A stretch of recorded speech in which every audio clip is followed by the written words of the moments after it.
Coach, sa public service and at the same time sa sports, ano po ba yung legacy na gusto niyo pong maitatak sa pangalang Delta Pineda? Siguro po yung sa public service siyempre yung talagang ano namin, yung buong buhay namin nasa public service naman po. How many years pagtulong sa mga tao, sa mga kapwa po namin tao na nangangailangan, yun po yung first priority. It's not just we're public servant, still obligasyon po namin kay God yun. Any blessing na po pwede namin matanggap, makuha namin, we share it. Kung may mga taong nangangailangan, kung ano man ho, ano man na meron sa bulsa namin, kung kailangan itulong, ilabas, itulong. Ano po yan eh, isang obligasyon po namin sa tao, obligasyon namin kay God. Number one, kay God. Sa sports naman po siguro,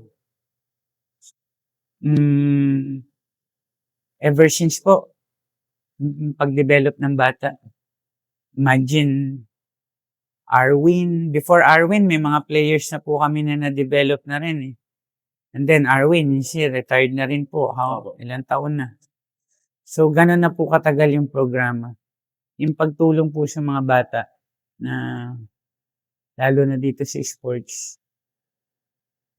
Masaya na po kami masaya na ako na nakuha ko yung bata dito sa kalye, sa anak mahirap, na talagang kung titignan mo, kung hindi ko tuturuan, baka walang maging future.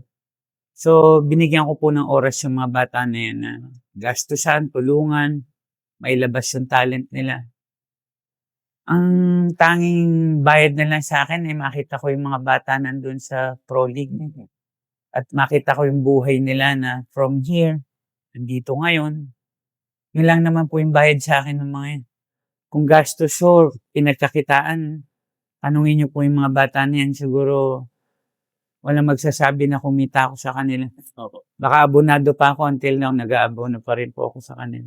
Yun lang ho yung kasayahan. Siguro yun na lang yung matatak na sa mga Kapampangan na yung pagtulong ko sa mga kabataan in terms of basketball na sumikat sila, yun na po yung number one na tatatak siguro.